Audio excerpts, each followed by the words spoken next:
Bueno, estábamos con las medidas de posición no centrales. Em, Son aquellas que se denominan percentiles o cuartiles, quintiles, deciles, etcétera. Em, Ampliamente utilizadas, por ejemplo, en investigaciones que tienen que ver con ingresos, pero bueno, también por supuesto pueden usarse para otro tipo de variables o factoriales o determinados tipos de test. Bueno, por supuesto variables métricas. Eh, y lo que hace, bueno, así como la mediana habíamos dicho que divide a la distribución en dos partes iguales, eh, estas medidas también dividen a la población, los deciles en 10 partes iguales, los cuartiles en 4, con lo cual lo que está diciendo, por ejemplo, es el valor correspondiente al primer cuartil es aquel valor a partir que, que corta, digamos, la distribución, dejando por abajo al 25% de la población. eh, el, el tercer cuartil, bueno, a la inversa, digamos, deja por arriba, aquel valor que deja por arriba al 25% de, de la población. Eh, los deciles, bueno, dividen a la población en 10, con lo cual el valor del primer decil lo que me está diciendo es, bueno, hasta este valor eh, yo tengo al 10% de, por ejemplo, menores ingresos o menor eh, puntuación en tal test. Bueno, en los percentiles, que es lo mismo, pero dividen en 100, eh, dejando el percentil 1 eh, al 1% de la población de menores valores, y el 99 deja por arriba el 1% con valores superiores. Por otro lado, lo que tengo también para dar cuenta de una determinada, a ver, como medidas resumen, digamos, ¿no? Para caracterizar a una población, si utilizo, ¿no? Todo esto utilizando variables métricas, es dar cuenta de, por ejemplo, la distribución, de nuevo. Si pienso en el ingreso, bueno, estas medidas también son ampliamente utilizadas para evaluar la dispersión o la variabilidad de los ingresos en una determinada población. Digamos, no solo me va a servir saber cuál es el ingreso medio, cuál es la moda, cuál es la mediana, sino también quiero saber, bueno, cómo se distribuyen y qué porcentajes de población con más bajos ingresos o más altos ingresos. Si comparamos estos dos gráficos, bueno, vemos que en el de la izquierda la distribución tiene una menor dispersión, es decir, que hay una mayor concentración de los ingresos alrededor de la media, mientras que la de la derecha hay mayor cantidad de casos, digamos, que se van más lejos de la media, tanto por arriba como por abajo. Si pensamos en las medidas de dispersión o de desvío respecto a la media, lo que hacen es un poco, bueno, esto que mencionábamos en los gráficos, que es medir el grado de cercanía o de lejanía de las puntuaciones respecto de la media, de cómo son los casos, ¿no? Respecto de la media de la distribución. Entre este tipo de medidas encontramos estas que se mencionan acá, saber el valor máximo, el mínimo, el rango, la amplitud intercuartílica, la varianza, el desvío típico, el coeficiente de variabilidad. Si vemos cada una de ellas, suponemos acá de nuevo una distribución de valores, sean ingresos, sean puntuaciones de algún test o de algún factorial o de lo que sea. Vemos que hay un valor mínimo, un valor máximo, y si hacemos la distancia entre estos dos valores nos da una idea de bueno, cuál es la amplitud, digamos, de valores que tiene esta distribución. Otra forma también de medir esto de una manera simple es la medida de amplitud intercuartílica, que se toma siendo el valor del tercer cuartil menos el del primer cuartil. También, de alguna manera, de forma similar a la medida de rango, nos da esa distancia, y por supuesto cuanto mayor esa distancia, mayor va a ser, según esta medida, la dispersión que pueda tener en esa distribución. Otras medidas que son, digamos, básicas para evaluar los desvíos respecto a la media en variables métricas es el desvío estándar, la desviación estándar, lo mismo, ¿no? El desvío, y la varianza. Lo que hacen es medir la distancia, si vemos esta tablita, miden la distancia de cada valor respecto de la media y elevan al cuadrado. La base de las dos medidas es esta.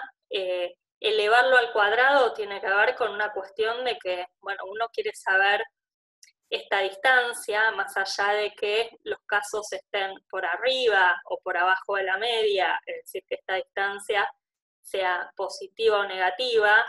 Si yo no lo elevo al cuadrado, estas distancias se pueden anular, con lo cual me da como una idea errónea de la dispersión, se anularían unas con otras, por eso se eleva al cuadrado.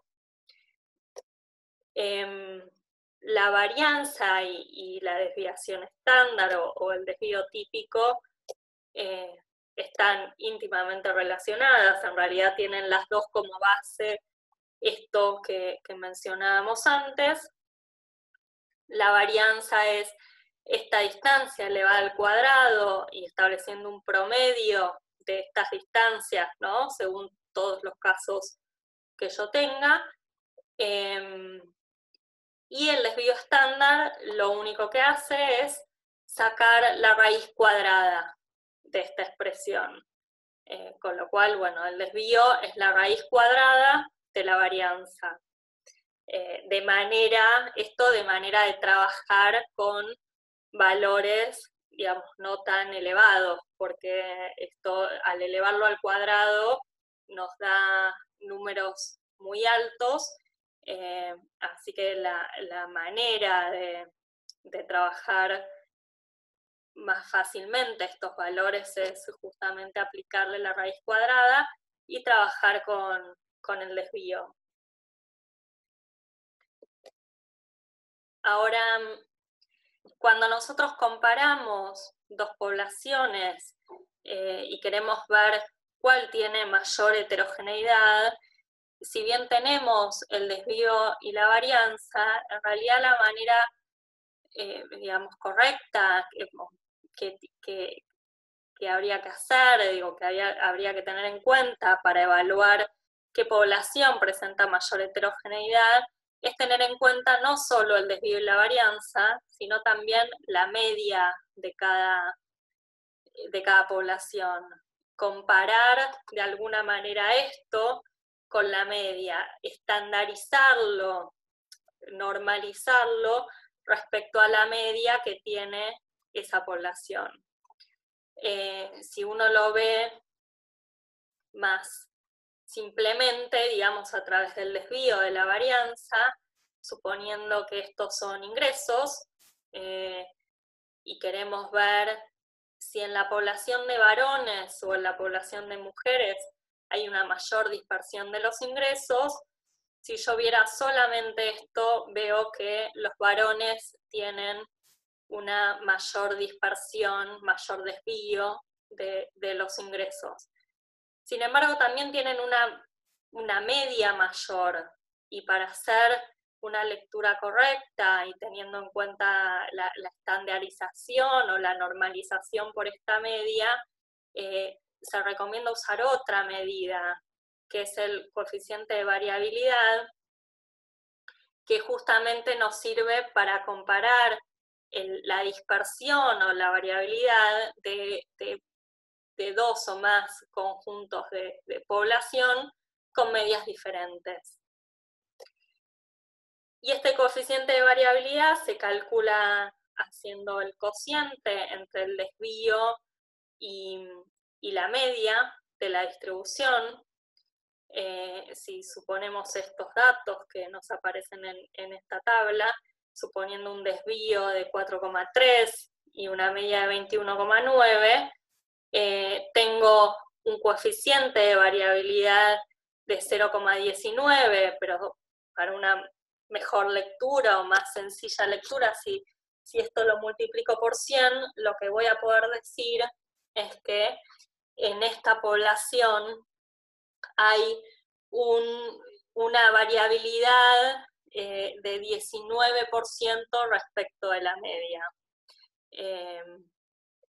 Entonces, de esta manera, volviendo al ejemplo anterior, a la tabla anterior, si yo tengo en cuenta no solo el desvío, sino también la media de cada una de las distribuciones, podría decir que en realidad son las mujeres las que tienen una variabilidad mayor de los ingresos respecto a la media.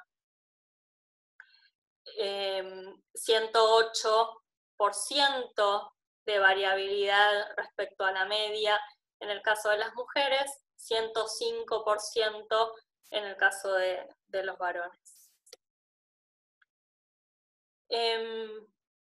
Otra de las características que podemos ver en un conjunto de datos es su forma.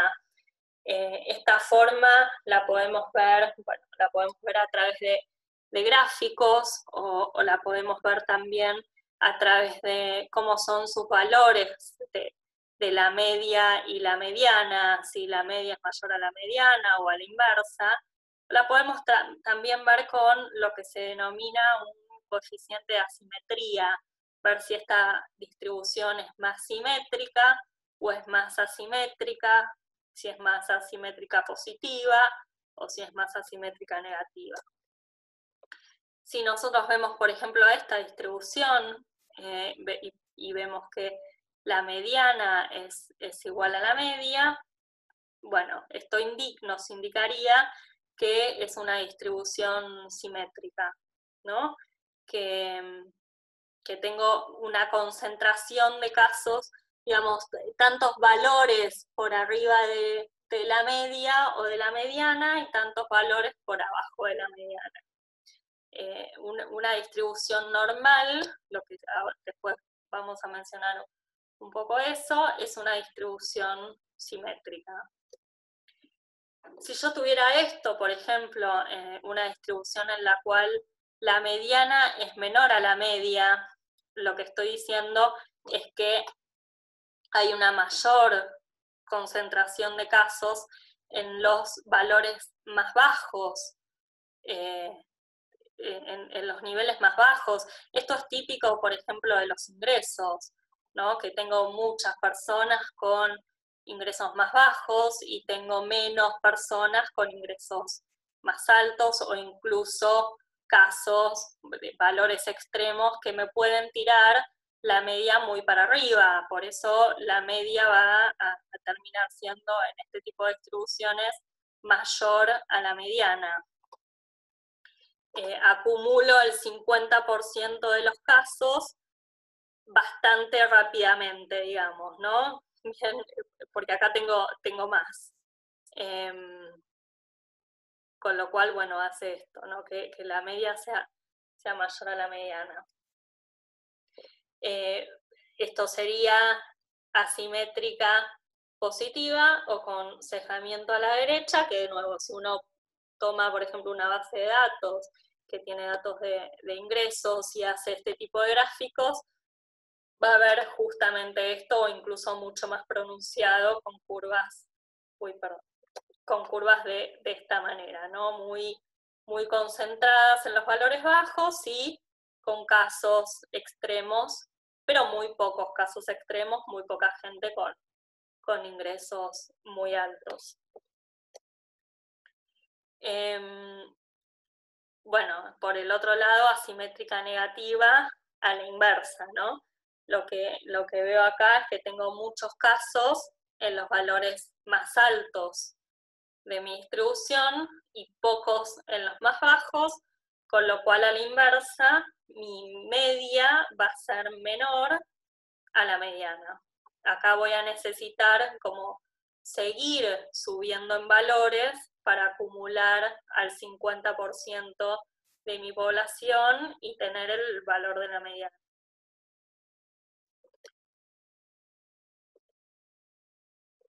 Otra forma de evaluar las distribuciones es dar cuenta del nivel, lo que se llama de nivel de apilamiento de la curva. Esto es cuánto se concentran mis datos alrededor de la media. Si yo tengo una mayor concentración de datos alrededor de la media, voy a tener una distribución con menor dispersión, que podría ser, por ejemplo, esta, más angosta, digamos, ¿no? Con los casos que se distribuyen más cerquita de la media, una distribución con mayor dispersión, con datos más lejos de la media, y una distribución mesocúrtica que, de nuevo, que una distribución normal se considera mesocúrtica, digamos, como un intermedio, ¿no?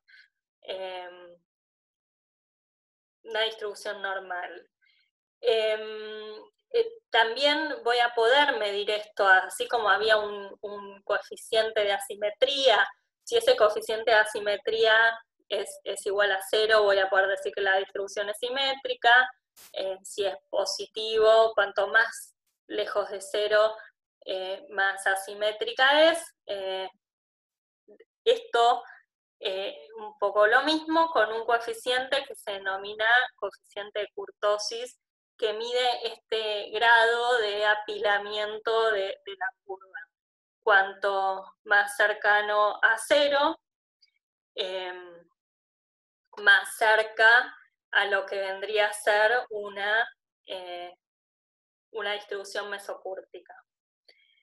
Y cuanto más alto ese coeficiente de kurtosis, mayor el nivel de dispersión de esa distribución.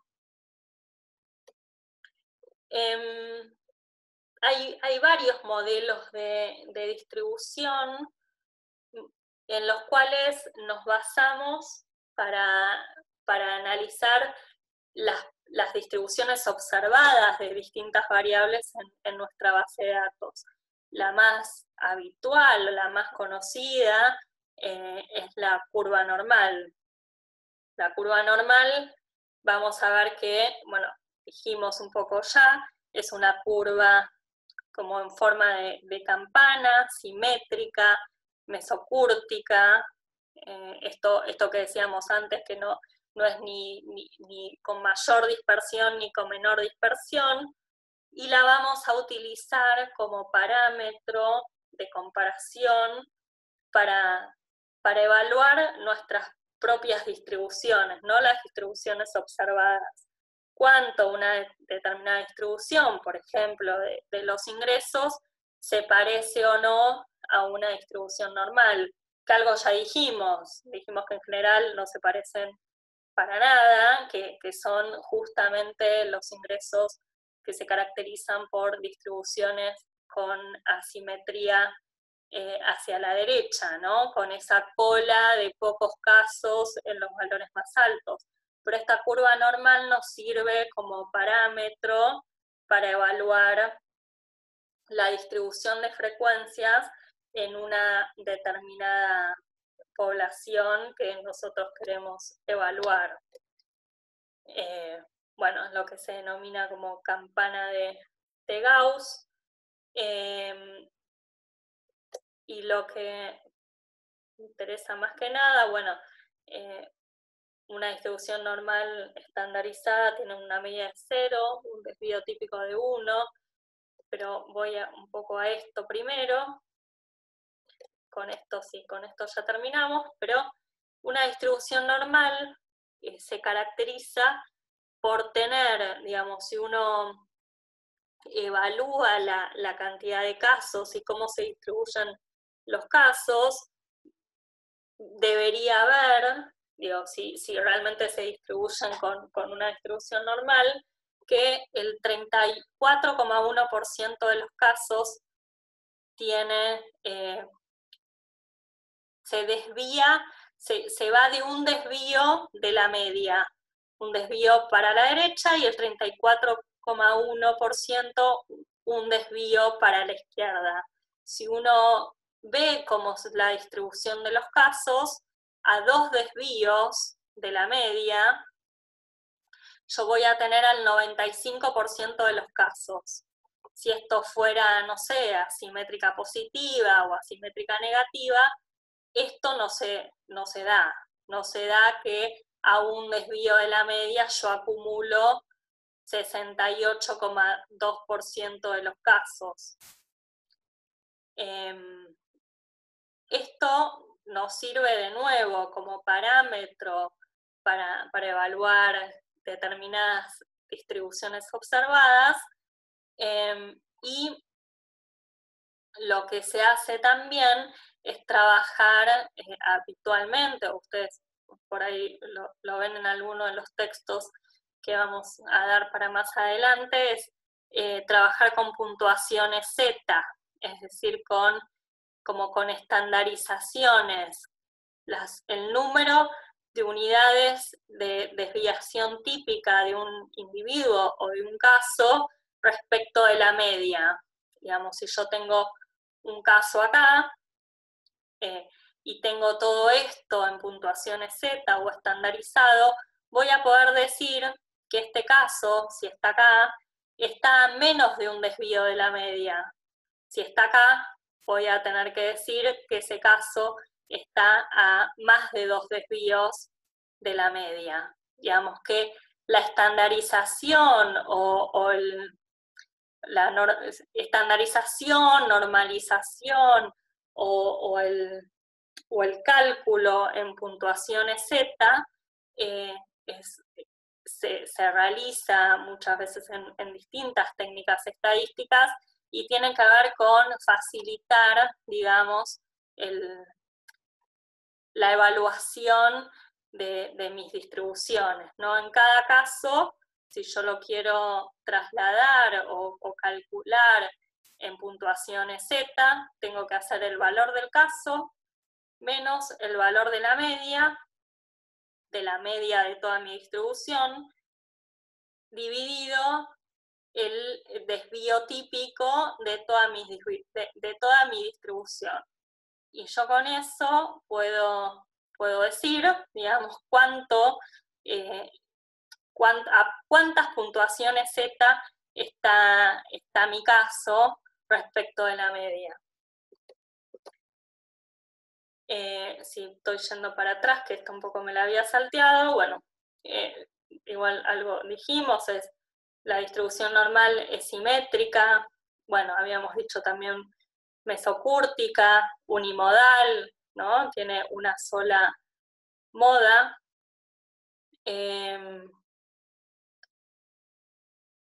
como cualquier otra distribución, el área bajo la curva es 1. También comentamos que a 2 desviaciones típicas, si yo veo todos estos porcentajes, voy a acumular al 95% de la población. Y cuando hago la estandarización, la distribución normal es aquella que tiene media 0 y desvío típico de 1. Bueno, y esto es lo mismo que habíamos dicho. Tenemos la media más un desvío, y la media menos un desvío típico. Bueno, con esto damos por terminado este videíto, que la idea, bueno, ya la comentamos, que era esta, que era dar inicio a lo que tiene que ver más con técnicas estadísticas, y después entraremos, digo, todo esto univariado, distintas medidas que sirven para resumir y para sistematizar información de una determinada base de datos, y después en los próximos entraremos con ya asociación entre 2 variables y bueno, modelo Lazarsfeld y más adelante las técnicas de regresión. Así que seguiremos en la próxima y hasta luego.